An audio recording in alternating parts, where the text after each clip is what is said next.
Puji nama Tuhan, hari ini oleh kemurahan Tuhan kita dapat bertemu dalam kasih dan setia Tuhan. Saya berharap kebenaran firman Tuhan ini yang akan kita pelajari bersama-sama hari ini dapat memberkati kita semua. Injil Lukas pasal yang ke-8 ayat pertama dimulai. Tidak lama sesudah itu Yesus berjalan berkeliling dari kota ke kota dan dari desa ke desa memberitakan Injil Kerajaan Allah. Ke-12 murid-muridnya bersama-sama dengan dia. Dan juga beberapa perempuan yang telah disembuhkan dari roh-roh jahat atau berbagai penyakit, yaitu Maria yang disebut Magdalena, yang telah dibebaskan dari 7 roh jahat, Yohana istri Kusa, bendahara Herodes, Susana, dan banyak perempuan lain. Garis bawahi, perempuan-perempuan ini melayani rombongan itu dengan kekayaan mereka.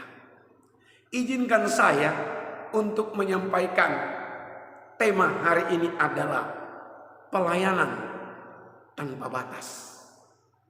Apa itu pelayanan tanpa batas? Ini adalah hal yang paling sulit diterima, atau dengan kata lain paling sering dihindari, apalagi melayani sesama. Mungkin kalau ada di mimbar menjadi leader, pemain musik, apalagi menyampaikan firman Tuhan, lama-kelamaan menjadi kebanggaan tersendiri. Kenapa? Makin lama makin dikenal gitu. Makin lama ruang itu menjadi asik untuk dilakukan. Tapi ini ada yang menarik. Mereka bukan melakukan pelayanan seperti itu, tetapi Alkitab berkata mereka melayani rombongan. Rombongan di bawah pimpinan Yesus. 12 murid Yesus.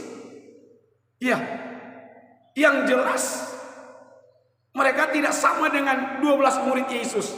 Selalu ada di depan. Mudah untuk dikenal, mudah untuk diketahui. Tetapi mereka ini harus ada di belakang.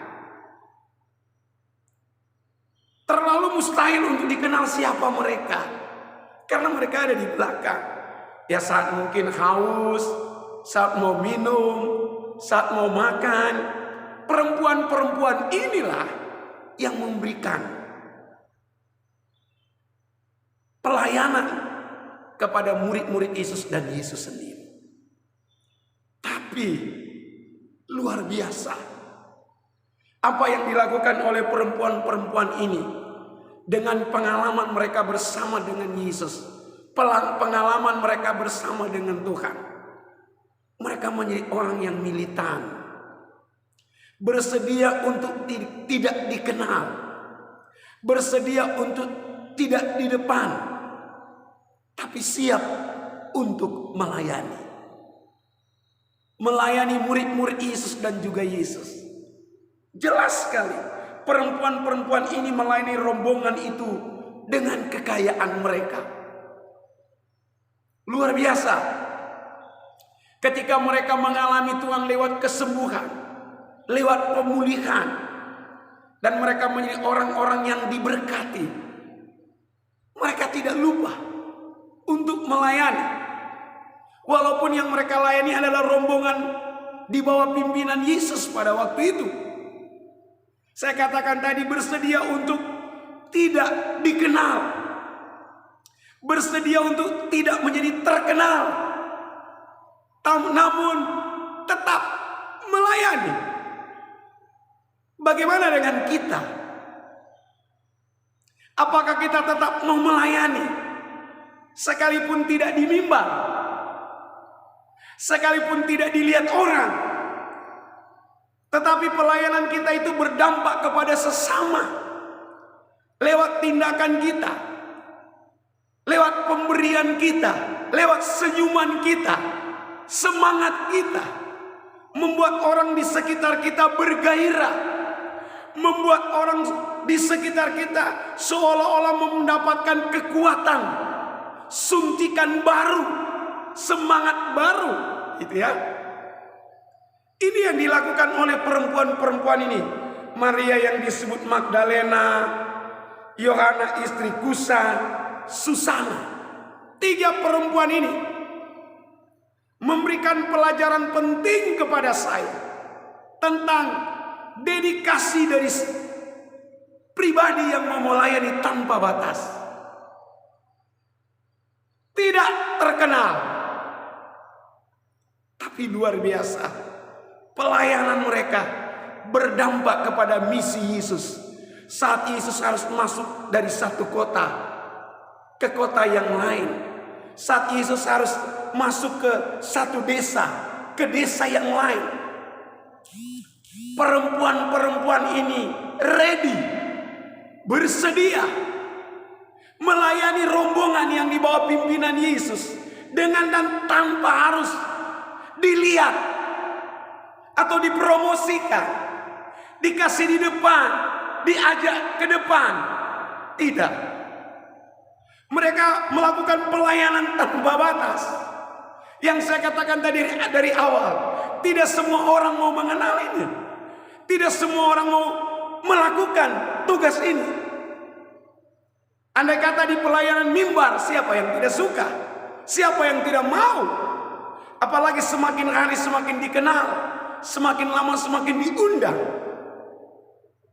Tapi perempuan-perempuan ini Alkitab berkata, mereka melayani dengan kekayaan mereka. Mereka melayani dengan berkat yang Tuhan percayakan kepada mereka. Bagaimana dengan kita di tahun 2022 ini? Apakah kita bersedia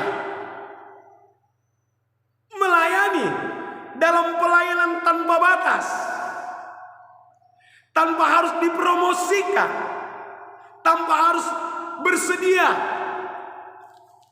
untuk dibuat terkenal, tapi tetap melayani? Mungkin di paling belakang, tidak dilihat, tidak disaksikan, tapi ini bukan kejadian yang kebetulan, karena ini jelas ditulis, menunjukkan kepada saya bahwa pelayanan yang mereka lakukan adalah pelayanan yang luar biasa. Walaupun tidak melahirkan mujizat, mereka tidak berdoa kepada orang sakit lalu orang sakit sembuh. Malah sebaliknya mereka mengalami pengalaman yang dari tadinya sakit, tapi mereka disembuhkan. Tapi luar biasanya adalah mereka melayani rombongan Yesus dengan tidak diperhatikan oleh siapapun. Bagaimana dengan kita? Apakah kita tetap memiliki semangat? Atau saya lebih tekankan lagi, apakah kita makin semangat di tahun 2022 ini? Saya katakan dalam evaluasi pelayan-pelayan yang Tuhan percayakan kepada kami di mana saya melayani. Saya ajak kepada para pelayan-pelayan, mari di tahun 2022 mari kita fight dalam melayani Tuhan. Karena jerih payah kita tidak sia-sia. Karena orang yang fight dalam melayani Tuhan itu diperhatikan Tuhan. Mata Tuhan tertuju bagaikan Joshua. Walaupun ada resiko, ada tantangan, tapi Joshua mau fight dalam melayani Tuhan. Bahkan Joshua berkata, aku dan seisi keluargaku, itulah orang yang fight dalam melayani Tuhan. Dan inilah yang dilakukan oleh perempuan-perempuan ini. Dengan kekayaan mereka, mereka melayani. Sekalipun mereka tidak di depan, tapi dampak mereka dirasakan oleh orang di sekitarnya. Oh, Tuhan menolong kita semuanya dengan pelayanan baik dalam keluarga, di dalam pekerjaan, apapun itu yang menyangkut berhubungan dengan Tuhan, biarlah dapat dirasakan oleh orang-orang di sekitar kita.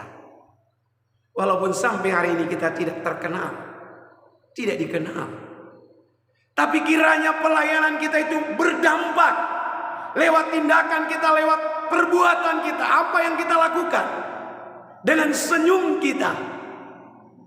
Lakukan itu karena melayani.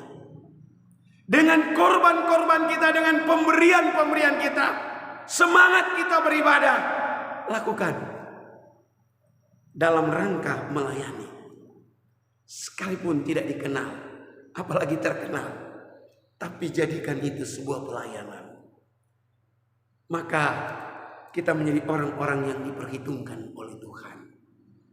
Bagaikan Maria yang disebut namanya Magdalena, Yohana istri Kusa, dan Susana, menjadi orang-orang yang melayani tanpa batas. Tuhan menolong kita, Tuhan memampukan kita untuk kita mengerjakan pekerjaan Tuhan, melayani Tuhan sampai Maranatha, sampai Tuhan Yesus datang kali yang kedua. Puji nama Tuhan.